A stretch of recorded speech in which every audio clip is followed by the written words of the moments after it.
Assalomu alaykum hurmatli kuzatuvchilar.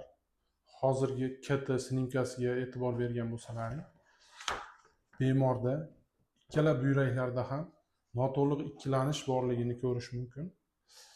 KT xulosasida ham ikkala buyraklarda ham noto'liq ikkilanish borligi haqida xulosa berilgan.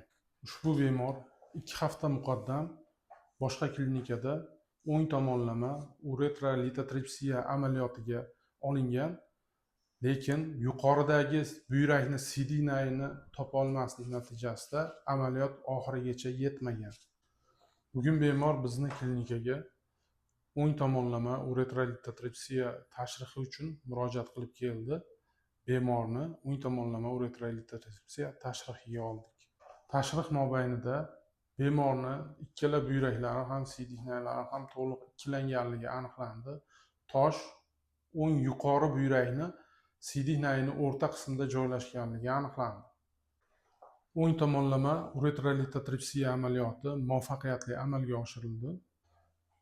Tashrix mobaynida bemorda Uayget-Meyer qoidasi amal qilmasligi aniqlandi.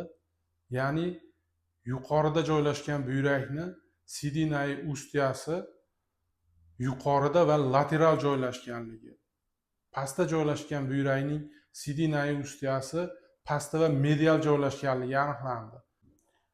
Bu qoidaga zid joylashganligini bildiradi.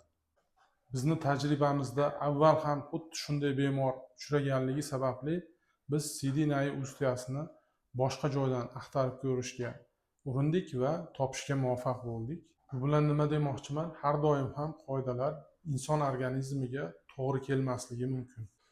Bu ma'lumot endourologiyani yoki endourologiyani boshlayotgan hamkasblarimizga foydadan xoli bo'lmadi degan umiddaman.